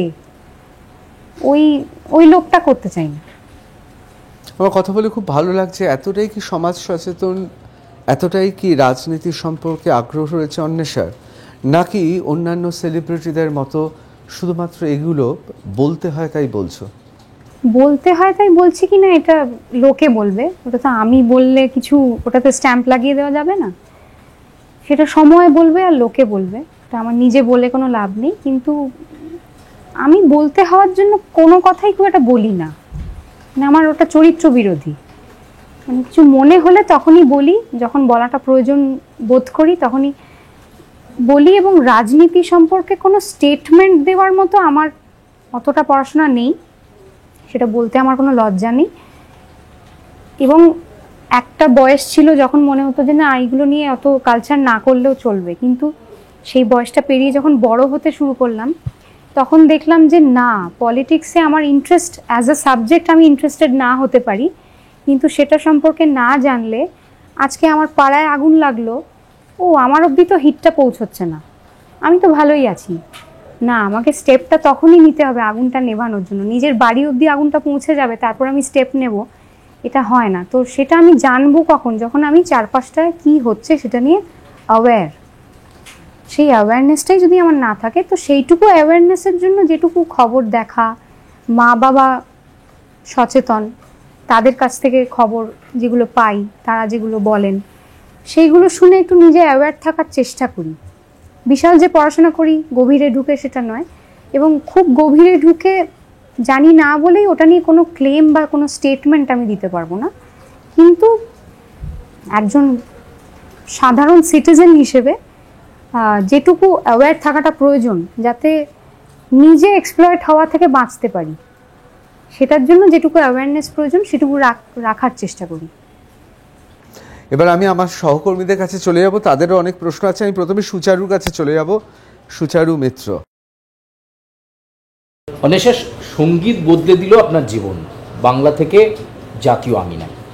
এইভাবে কি কোনো রাজনৈতিক অফার, কোনো রাজনৈতিক দলের পক্ষ থেকে কোনো নির্বাচনে কোনো অফার এসেছে এ পর্যন্ত সময়, বা আসলে কি আগ্রহী? না, এরকম কোনো অফার আসেনি এখনো অবধি। আসলে আমার এখনো অবধি আগ্রহ নেই, সেরকম আগ্রহ নেই। কারণ আমি যেরকম প্রকৃতির একজন মানুষ, নিজের চরিত্রের অপোজিটে গিয়ে কিছু করা, কারুর চাপে কিছু করা, সেটা আমার পক্ষে সম্ভব হবে না। তখন অনেক সময় এরকমও হয় যে সিস্টেমে একজন কেউ কিছু করতে চাইলে সেটা কিন্তু কালেকটিভলি কোনো চেঞ্জ আনা যায় না, সেটা যে কোনো ফিল্ডে, শুধু পলিটিক্সে কেন বলবো, অন্য ফিল্ডেও তাই। আমরা পলিটিক্সটার নিয়ে নাড়াঘাটা যারা করে তারা বেশি ওটা নিয়ে জানে, ওটা খবরে থাকে, ওটা চর্চায় থাকে, কিন্তু অন্যান্য ফিল্ডেও তাই। ধরো আজকে আমার গান বাজনার ফিল্ডে আমার একটা পার্টিকুলার কোনো কালচার মনে হচ্ছে এটা আনহেলদি, এটা টক্সিক, এটা পাল্টানো দরকার। আজকে ধরো আমি একজন মিউজিক ডিরেক্টর হিসেবে একজন সিঙ্গারকে গান করালাম, তারপরে সেম গানটা অন্যান্য আর 5টা সিঙ্গারকে দিয়ে করালাম, সেটা সিঙ্গারদের জন্য কিন্তু রেসপেক্টফুল নয়। কিন্তু এই কালচারটা দীর্ঘদিন ধরে চলছে, এটা কেন চলছে আমি জানি না, কিন্তু সেটা নিয়ে তখনই একটা পরিবর্তন আসা সম্ভব যখন একজোট হয়ে ওই টক্সিক কালচারটা চেঞ্জ করার জন্য অনেক সিঙ্গার ইউনিফাইড হয়ে বলবে যে না, আমরা এইভাবে কাজ করব না। যখন এই সিস্টেমে একজন মাথা চাড়া দিয়ে উঠতে যায়, তখন তাকে সরাবারও অনেক ব্যবস্থা থাকে, সে একা কোনো চেঞ্জ আনতে পারে না। তো পলিটিক্সে গেলেও আমার এই কারণেই আগ্রহ নেই, যে কারণ এত জায়গায় আমরা নানান রকমভাবে যত বয়স বাড়ছে, কোথায় কোথায় ঘুণ ধরেছে, যত এক্সপোজ হচ্ছে দেখতে পাচ্ছি, সেগুলো দেখে একটু অসহায় লাগছে। একজন নাগরিক হিসেবে আমি চাই, আমার নিজের যেহেতু সেই ক্ষমতাটা নেই নিজে গিয়ে লিড করার, আমি চাই যে এরকম লিডাররা আসুক যারা সত্যি অভিভাবক সুলভ, যাদের আচরণটা হবে আমাদের প্রতি, যাদের অন্য কিছুটা প্রায়োরিটি হবে না। আমি একজন নাগরিক হিসেবে এইটা চাই। এবং অ্যাজ আ সিটিজেন, মানে একটা বিন্দুও তো ওশানে, মানে আমরা বলি না প্রত্যেকটা ড্রপই কাউন্ট করে, তো সেই হিসেবে আমি নিজের পার্টটুকু করতে পারি। বাট অ্যাজ আ পলিটিশিয়ান আমি আপাতত নিজেকে মানে ওই রোলটাতে ভাবতেই পারছি না। তার বাইরে গিয়ে আমার সমাজে কিছু চেঞ্জ আনার হলে আমি নিজের ফিল্ডে থেকে একজন সাধারণ মানুষ হিসেবে আমার যেটা পাওয়ার, বা একটা পাবলিক ইনফ্লুয়েন্সিং পজিশনে যেহেতু আমি আমার প্রফেশনের সুবাদে রয়েছি, সেইটা দিয়ে আমার যেটা ইনফ্লুয়েন্স লোকের ওপর, সেইটা দিয়ে আমি যদি সমাজের জন্য কিছু করার হয় সেটা দিয়েই করব, নট অ্যাজ এ পলিটিশিয়ান। আমি ওই এরিয়াটায় আগ্রহী নই। এবার আমি চলে যাব রুমঝুম সামন্তর কাছে, আমার সহকর্মী। ইন্ডাস্ট্রিতে তো অনেক কম্পিটিশন রয়েছে। এবার অনেকে বলেন অন্বেষা দত্তগুপ্ত মিনি শ্রেয়া ঘোষাল, আপনার সাথে শ্রেয়া ঘোষালের অনেকেই তুলনা করে, অনেকে বলেন যে আপনি ওনাকেই অনুকরণ করে চলেন। শ্রেয়া ঘোষালের সঙ্গে সম্পর্কটা ঠিক কীরকম? অনুকরণ কাউকেই করিনি, ইন্সপিরেশন নিয়েছি। অনুকরণ করলে হয়তো এত অরিজিনাল কাজ করা এত বছর ধরে সম্ভব হতো না, কারণ শ্রেয়া ঘোষাল তো একটা অলরেডি এস্টাবলিশড রয়েছে, তো সেটা থাকতে আরেকজনকে কেন ডাকা হবে? তো সেখানে একটা প্রমাণ করার ব্যাপার থেকে যায়। আমি খুশি হই যে উনি তো নিঃসন্দেহে ভারতবর্ষের একজন শ্রেষ্ঠ গায়ক গায়িকাদের মধ্যে গণ্য হন, তো ওনার সঙ্গে কম্পেয়ার্ড হওয়াটাও একটা সম্মানের বিষয়।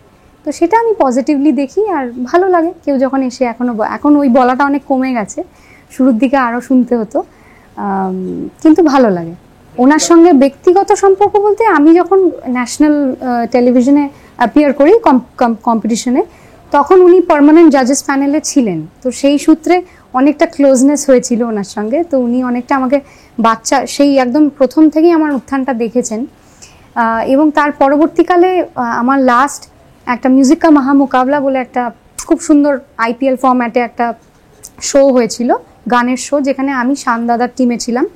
তো ওনার একটা টিম, উনি একটা অন্য টিমের মেন্টর ছিলেন। তো ওইখানে আমরা একসাথে অনেক কথোপকথন হতো এবং সম্পর্ক বলতে এই টেলিভিশনেই যখন দেখা হয়েছে। তার পরবর্তীকালে যে আমি ওনার সাথে খুব যোগাযোগ আছে আমার, সেটা বলবো না। প্রফেশনালি আমি যখন গাইতে শুরু করি, পরবর্তীকালে যখন রহমান স্যার আমাকে ডাকেন, তখন একটা অদ্ভুত ঘটনা হয়েছিল যে রহমান স্যার আমাকে বহুদিন ধরে খুঁজছিলেন। তার আগে ওনার জেহো কনসার্টের জন্যও খুঁজেছিলেন। তো সেইখানে আমার অন্যান্য কমিটমেন্টস ছিল, আমি সেখানে যেতে পারিনি কারণ আমার সোলো ট্যুর ছিল। কিন্তু পরবর্তীকালে যখন প্লেব্যাক করতে ডাকেন উনি, তখন তারপরে বিদ্যাসাগর স্যার, ওনারা যেহেতু বন্ধু স্থানীয়, বিদ্যাসাগর স্যারও আমার কথা বলেছিলেন, কিন্তু রহমান স্যার যথারীতি নাম ভুলে গেছেন। তো শ্রেয়া দিদি রেকর্ড করতে এসছে, শ্রেয়া দিদিকে জিজ্ঞেস করেছে যে একটা বাচ্চা এখন খুব ভালো গাইছে, খুব শুনছি, ওই নামটা কিছুতেই মনে করতে পারছি না, খুব কোকড়া কোকড়া চুল, তুমি চেনো, তুমি একটু আমাকে বলো, সাংঘাতিক গান করে। তো এটা উনি ডেসক্রিপশন দিয়েছিলেন। তখন শ্রেয়া ঘোষাল ওনাকে বলেছিলেন যে আপনি যে ডেসক্রিপশনটা দিলেন ওরকম একজনকেই আমি চিনি, ওরকম আমাদের এখানে একজনই আছে। তো উনি আমার কথা বলেছিল তখন। তারপরে তো রহমান স্যার আমাকে ডাকে। তো এই গল্পটা রহমান স্যারের মুখ থেকে আমার শোনা, যে অ্যাকচুয়ালি এইভাবে তো বন্ডিং না, নানান রকম, মানে হয়তো দীর্ঘদিন আমার তার সাথে যোগাযোগ নেই, কিন্তু একটা মিউচুয়াল রেসপেক্ট, সেটা একটা অন্য জিনিস। তো সেটা চিরদিন থেকে যাবে। ওনার গান শুনে বড় হয়েছি, মানে আমি যখন স্কুলে পড়ি তখন ওনার উত্থান হচ্ছে শিল্পী হিসেবে। তো শি ইজ জাস্ট ইমিডিয়েটলি আমার প্রিভিয়াস জেনারেশনের একজন আইকন। তো ওই মিউচুয়াল রেসপেক্টটা থেকে যাবে, তার বাইরে ব্যক্তিগত সম্পর্কে আমি যাচ্ছি না। না, আমরা তোমাকে দেখেছি যে শহরের রাজপথে তোমাকে মিছিল করতে দেখেছি এই আরজি করের ঘটনার ক্ষেত্রে। ছোটোবেলা থেকে বিভিন্ন রাজ্যে তুমি ঘুরে বেড়াও, কর্মসূত্রে যেতে হয়, অন্যান্য শহরগুলোও দেখো এবং কলকাতাকেও দেখো। আমার প্রশ্নটা এখানেই যে সবাই বলছে কলকাতা নাকি সেফ নয়, কিন্তু অথচ কেন্দ্রের রিপোর্টে আমরা 1 নম্বরে রয়েছি। সেখান থেকে কলকাতাকে কতটা সেফ মনে হয় তোমার দিক দিয়ে অন্যান্য শহরের তুলনায়? এই ঘটনার পর কলকাতাকে সেফ বলাটা একটু বাড়াবাড়ি হয়ে যাবে, তো সেটা বলবো না আমি। তো মানে আর ওভারঅল যেটা সার্ভে শুনলাম, is one of the safest সিটিজ। মানে সেটা যদি দেখো, অনেক কিছুই তো খাতায় কলমে আমরা দেখি, সেটার যদি গ্রাউন্ড রিয়ালিটিতে কোনো ছাপ না থাকে তাহলে তো আমি সেটার লাভটা পেলাম না।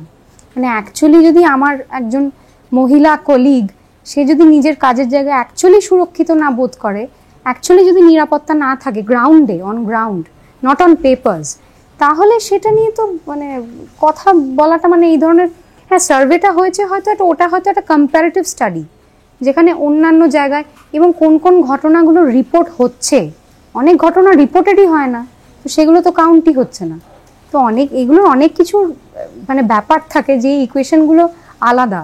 তো কোনটার বেসিসে খাতায় কলমে, মানে এইটা is something on the books, আমি সেফ বলে দিলাম, সেফ সিটি বলে দিলাম, কিন্তু সেটা হলেই হয় না, তারপরেও এরকম হচ্ছে। তারপরে মানে এইটা তো এক্সট্রিম, মানে একজন মহিলা তার কর্মক্ষেত্রে তার সাথে এরকম হয়ে গেল, মানে রাস্তায় ঘাটে আমরা শুনেছি এর আগে, কিন্তু সেটা অন্যান্য স্টেটেও শুনছি হচ্ছে, মানে কনস্ট্যান্টলি এরকম ঘটনা ঘটেই চলেছে ইন্ডিয়াতে বিভিন্ন জায়গায়। খবরে তো দেখছি, যেটা খুব হেল্পলেস লাগছে নিজে একজন মেয়ে হিসেবে, যে আজকে আমি হয়তো এরকম একটা, আমি যেরকম প্রফেশনে কাজ করি বা যে জায়গাটা আমার হয়েছে, সেটার সুবাদে আমার হয়তো ওইটুকু প্রিভিলেজ আছে, আমি নিজের গাড়িতে চলাফেরা করছি, একটা মা বাবার ছত্রছায়া আছে। কিন্তু আমার অনেক স্কুলের বন্ধুরা যারা চাকরি করে, যারা একটা নর্মাল লাইফ, যারা পাবলিক ভেহিকেলে যাতায়াত করছে, হোয়াট অ্যাবাউট দেম? কোথায় সুরক্ষা, কোথায়? মানে তো যে কোনো জায়গায় যে কোনো কিছু হতে পারলে, তো খাতায় কলমে এই ধরনের কম্পারেটিভ স্টাডিতে কি বেরোচ্ছে, সেটা তো মানে 2+2 4 করে আমি ইকুয়েশন মিলিয়ে দিয়ে আমি বলে দিলাম হেন্স প্রুভড। মানে ওটা করলে চেঞ্জ আসে না, মানে চেঞ্জটা তখনই আসবে যখন আমরা গ্রাউন্ড রিয়ালিটিতে দেখব যে উই আর সেফ। তো সেটা খুব ইম্পর্ট্যান্ট। খুব সুন্দরভাবে বললে। আমার যেটা খুব ভালো লাগলো যে এত সুন্দরভাবে, মানে আমার ধারণা ছিল অন্বেষা গানের জগৎ নিয়েই ব্যস্ত থাকে, সুর তৈরি করে, কিন্তু এত সুন্দরভাবে এই যে রিপোর্টটা, আমার মনে পড়ে যাচ্ছে একটা বিখ্যাত কথা। একজন বিখ্যাত মানুষ বলেছিলেন যে শরীর খারাপ রয়েছে কিন্তু কোনো কারণে গরমিল দিয়ে মেডিকেল রিপোর্টটা ভালো করে নেওয়া মানে শরীরটা ভালো নেই, অনেকটা সেরকমই। এই যে রাজনীতি বিষয়ে এই গভীরতা, এটা আমার কাছে বিস্ময়কর লাগছে। আমি ভাবিনি যে সারাক্ষণ সারা পৃথিবী জুড়ে গান গেয়ে বেড়াচ্ছে, মুম্বাইতে থাকে, 13টা ভাষায় গান গাইছে, সে যে এইভাবে চিন্তা ভাবনা করছে, এটা আমার খুব ভালো লাগছে। আসলে আমার কোথাও যেন মনে হচ্ছে যে আরজি করের ঘটনাটা শুধু নয়, যেভাবে পুরো সিস্টেমটা চলছে, অন্বেষা এই বিষয়ে ওয়াকিবহল একজন সচেতন নাগরিক হিসেবে। খানিকটা ওয়াকিবহল ছিলাম, আরও বেশি ওয়াকিবহলে নির্ভয়া এবং অভয়ারা আরও বেশি করে দিয়েছে, মানে হতে বাধ্য হয়েছি। মানে I don't really have a choice, কারণ আমিও এদেশেই থাকি, একজন মহিলা, আমি নিজেও একজন মহিলা। তো আমি যদি এটা নিয়ে ওয়াকিবহল না হই, আমার এটা নিয়ে অ্যাওয়ারনেসটা আমার এখন খুব বেসিক মনে হচ্ছে। ওটা আর এখন কোনো মানে এরকম না যে আমি ইচ্ছে করলে ওটা একটা অপশনাল পড়াশোনার বিষয়, ওটা কিন্তু এখন আর ওরকম নেই। কারণ গ্রাউন্ড রিয়ালিটিটা এতটাই ডার্ক, সেটা নিয়ে যদি আমাদের সচেতনতা নিজেদের না থাকে, তাহলে তো নিজেদের বাঁচাবো কী করে? আর যাদের কাছে বাঁচার জন্য যাব, কি বলবো সেখানে, আর কি বলবো, কিছু বলার নেই। আমি শুনেছি তুমি বিনিদ্র রাত্রি যাপন করেছো এই অভয়ার ঘটনার পর, আরজি করের ঘটনার পর। আমি এটা বলবো না যে এই জন্যেই একটা কোনো গান গাও, এইরকমই বলবো না। কিন্তু যেহেতু তুমি গানের মানুষ, সঙ্গীত তোমার রক্তে, সঙ্গীত তোমার মানে শয়নে স্বপনে জাগরণে, তো এই নির্ভয়ার গোটা ঘটনাটায় কোথাও মনে হয়েছে যে কোনো সঙ্গীত বা কিছু দিয়ে পরম আশ্রয় রয়েছে, বা কোনো গানের কথা তোমার মনে হয়েছিল? আমার নতুন করে যে কোনো মানে নতুন করে কোনো গান তৈরি করি বা লিখি, অনেক রকমের লেখা সোশ্যাল মিডিয়াতে যখন যেটা মাথায় আসছে তখন লিখছি, কিন্তু সেইগুলো নিজের অনুভূতি বা চারপাশের দেখা, সেগুলোর গানের ফরম্যাটে কিছু আমি বাঁধিনি, বা আমার সেই ইচ্ছেটাও জাগেনি মানে এখন এটা নিয়ে। কারণ এটা তো ভীষণ একটা, আমাদের যে ফর্মটা, it's a very celebratory form, মানে লোককে আনন্দ দিই আমরা। এখন যেটা অদ্ভুত ব্যাপার হয়েছে এই ঘটনার পর, যে গণসঙ্গীতগুলো ছোটবেলা থেকে শুনতাম, সেইগুলোর কথাগুলো আমার কাছে খুব জীবন্ত হয়ে উঠেছে। যেমন পথে এবার নামো সাথী,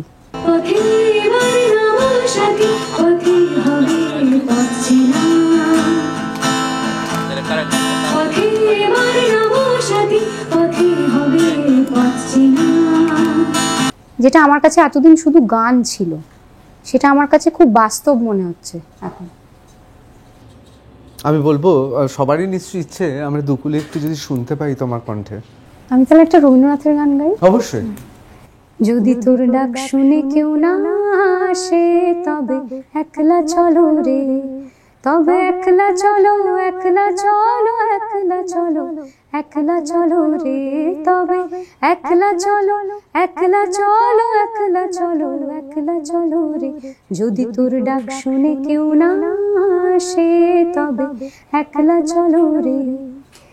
যদি কেউ কথা না কয়, ওরে ওরে ও ভাগা, কেউ কথা না কয়, যদি সবাই থাকে মুখ ফিরায়, সবাই করে ভয়, যদি সবাই থাকে মুখ ফিরায়, সবাই করে ভয়, তবে পরাণ খুলে ও তুই মুখ ফুটে তোর মনের কথা একলা বলো রে।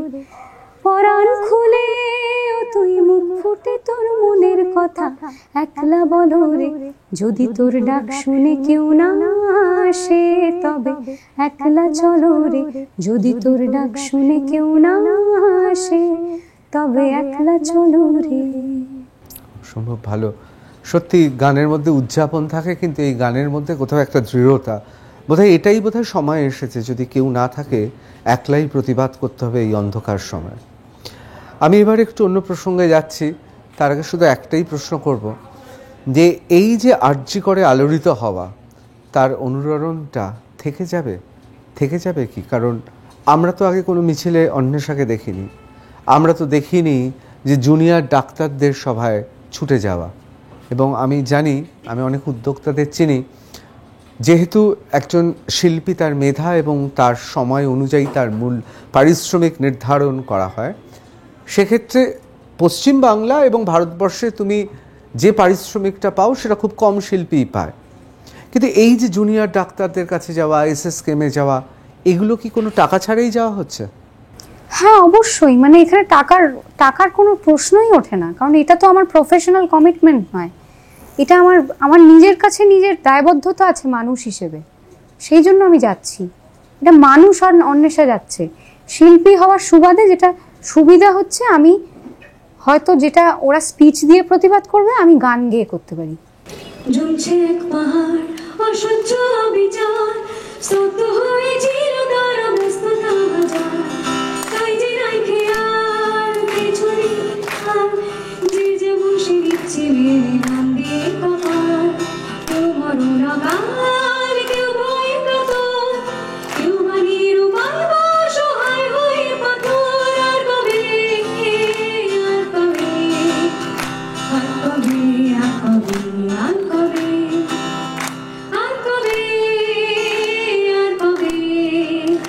আর কবে, আর কবে, আর কবে, আর কবে, আর কবে, আর কবে কণ্ঠ শক্তি পাবে, আর কবে, আর কবে চিত্ত স্বাধীন হবে, আর কবে, আর কবে সিক্ত হবে হৃদয়, আর কবে, আর কবে শির উঠে দাঁড়াবে, আর কবে, আর কবে, আর কবে, আর কবে, আর কবে।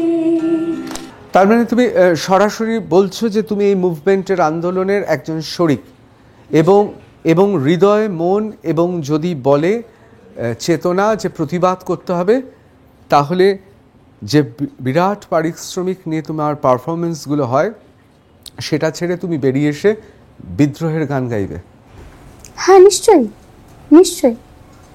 এই সময় আমার যদিও এরকম একটা পরিস্থিতির কারণে আমার কয়েকটা অনুষ্ঠান ক্যান্সেলও হয়ে গেছে সেই কারণে, কিন্তু সেটা নিয়ে আক্ষেপ নেই। সত্যি কথা বলতে এরকম আমার বাবার কাছে দুদিন আগে একটা ঘটনা শুনলাম। আমার বাবার এক বন্ধু, সে নিউ মার্কেটে না এরকম কলকাতার একটা জমজমাট যেখানে লোকেরা পুজোর আগে বাজার করে এরকম একটা এরিয়ায় গেছে, হকাররা বসে আছে, কোনো লোক নেই, পুজোর আগে যে মানুষের যে ব্যাপারটা থাকে সেই জিনিসটা নেই, এবছর নেই। কিন্তু যে হকার ছেলেটি, ওরা তো গরিব মানুষ, সেই হকার ছেলেটি বলেছে না দাদা, কিন্তু এটার জন্য আমাদের এবার কোনো বিক্রি হচ্ছে না, আমাদের লস হচ্ছে, কিন্তু আমাদের এটা নিয়ে কোনো আক্ষেপ নেই, কোনো মানে এই যে লস হচ্ছে আমাদের কোনো আক্ষেপ নেই, আমরাও বিচার চাই।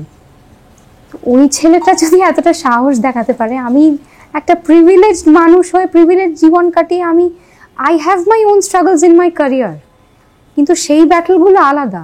এমনি নিজের জীবনে চলার পথে তো আমি যে প্রিভিলেজগুলো পাই সেখানে থেকে, সেই কমফর্ট থেকে আমি যদি এতটা বিচ্ছিন্ন থাকি গ্রাউন্ড রিয়ালিটি থেকে, সেটা তো ঠিক না।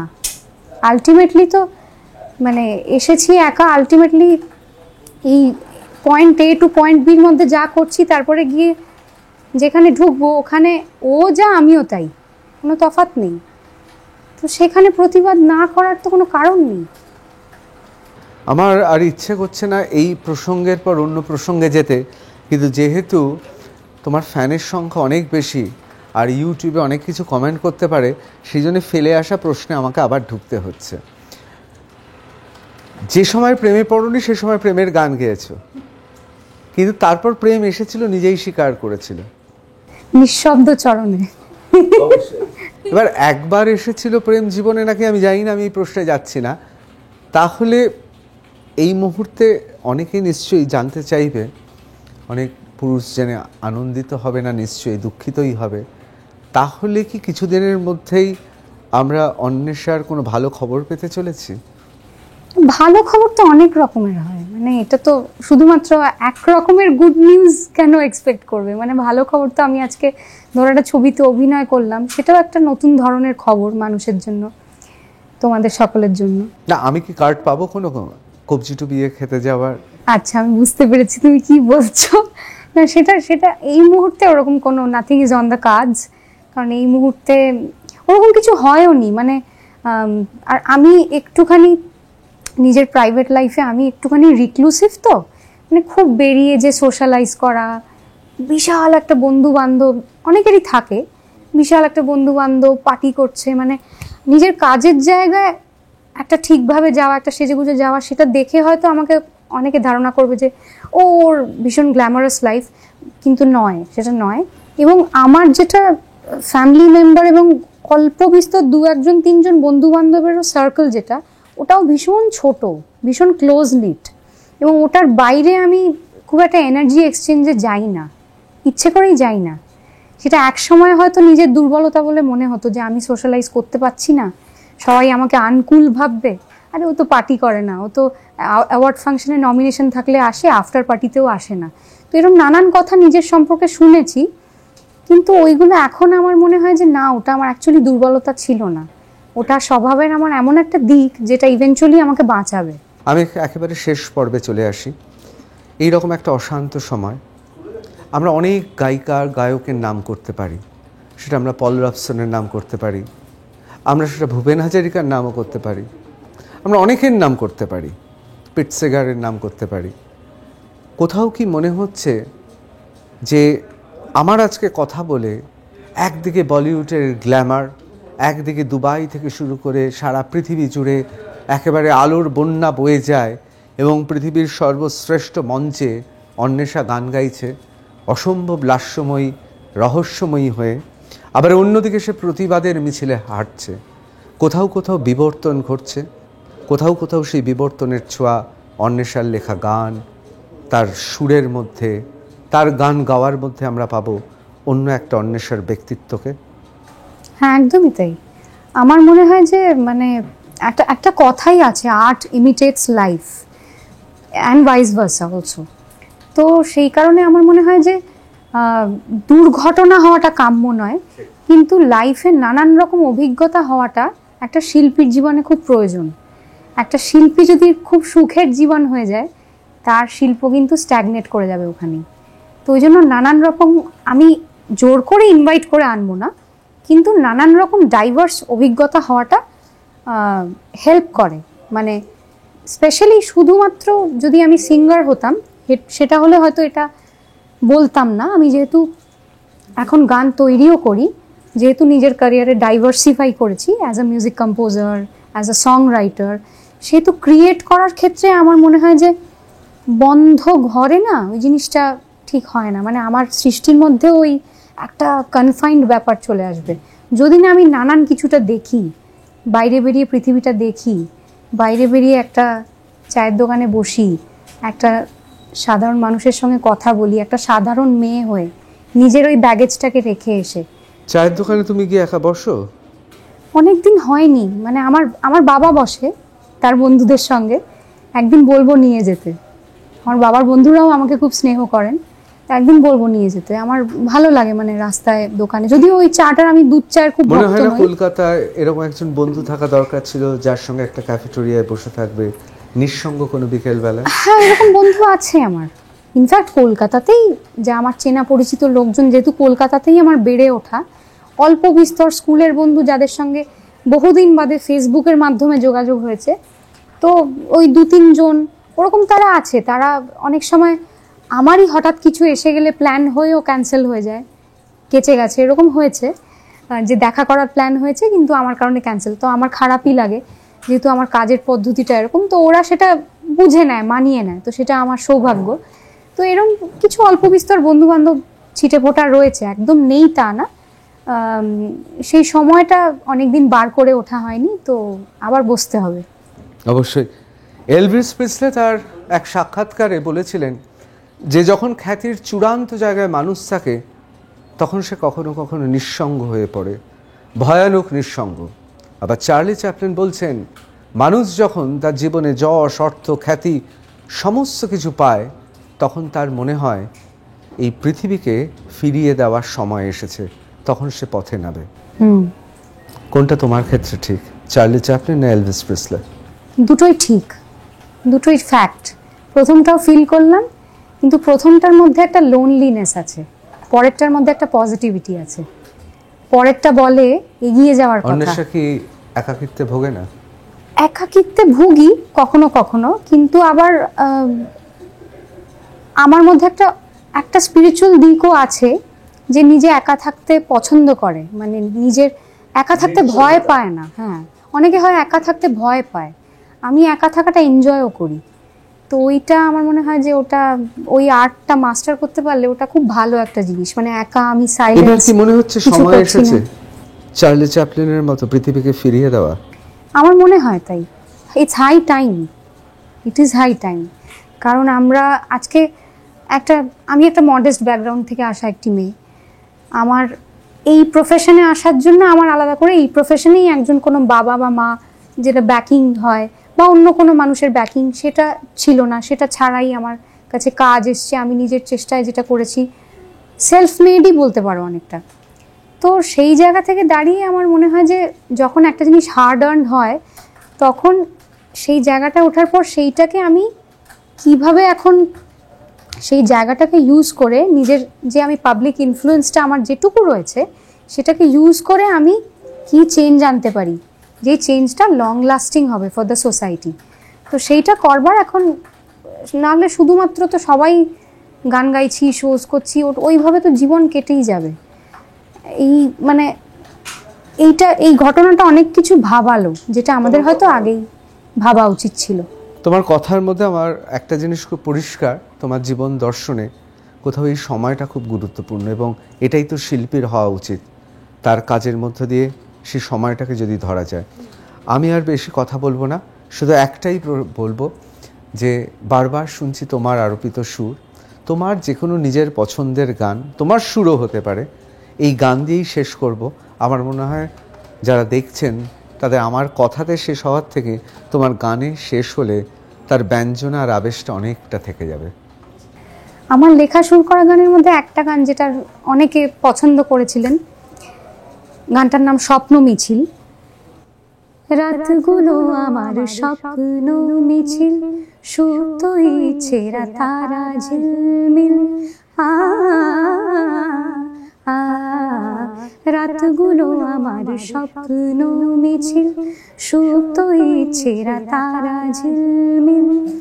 আমি কবিতা হলে তুমি অন্তমিল, আমি বৃষ্টি তুমি রামধনুর নীল, রাতগুলো আমার স্বপ্ন মিছিল, সুতোই ছেঁড়া তারা ঝিলমিল। এবার শুধু স্বপ্ন মিছিল না, দুঃস্বপ্নের মিছিলেও আমরা তোমার মতো গায়িকাকে পাচ্ছি। এটা এই শহরের এই সংস্কৃতির পক্ষে একটা বিরাট মাইলস্টোন।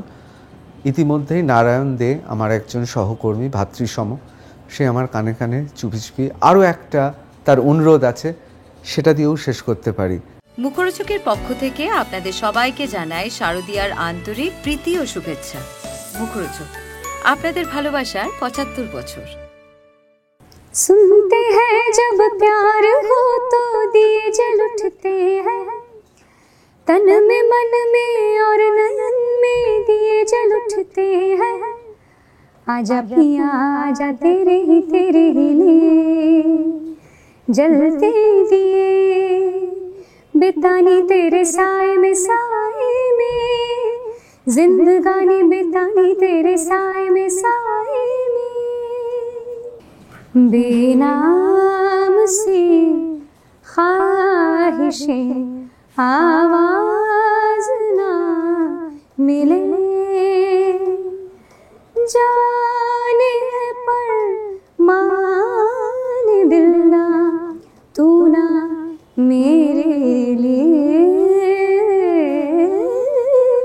बेबसी ये पुकार रही है साजन मेरे, बेनाम सी ख्वाहिशें आवाज ना मिले। Thank you.